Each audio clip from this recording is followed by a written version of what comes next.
Matapos ang ilang taong pagtatago, nasa kote na ng mga otoridad ng isang 75 taong gulang na lalaki na suspect sa pangahalay sa isang menor de edad. Si Vel Custodio sa sentro ng balita. Tubig, bigyan niya tubig. Halos manghina na sa pagkataranta ang babaeng ito.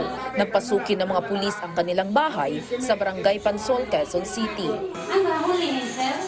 Mami, okay ka na? Pero huli yung tatay. Okay ka na? 4 na taong nagtatago sa batas ang kanyang ama matapos umanong manghalay ng isang menor de edad.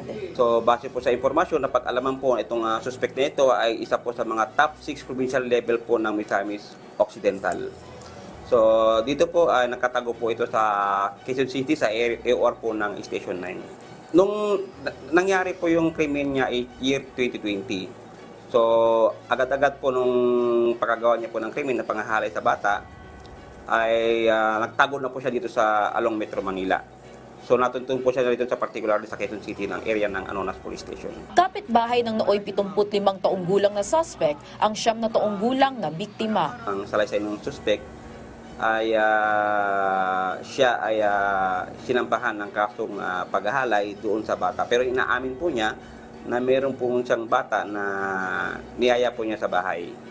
Pero accordingly, sa kanilang pag-usap ay niyaya lamang niya magminom. Itinanggi naman na akusado ang paratang. Paliwanag niya, Wala, hindi. Wala akong nagpainom. Ayun ang sa aming kapitbahay may videokihan. Ayun ang may videokihan sa kapitbahay namin. Pupunta siya doon. Sa kada na yung mag-videoki pupunta. Tapos ang pupunta niya nalasing.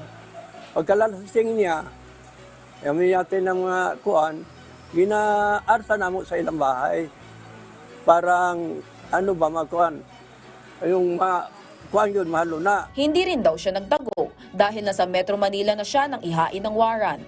Bakit niya nung nagreklamo siya nga 4 ng taon? Kung buhat ako ngayon, anong tapos kahit tabo? Hindi naman naman ko sa Manila naabutan o warrant ka karong Mayo na. Wala, good sir.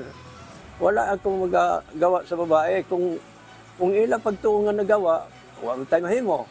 Kasong statutory rape naman ang kasong kinakaharap ng suspect kung saan wala itong nakatakdang piyansa. Vel Custodio para sa Pambansang TV sa Bagong Pilipinas.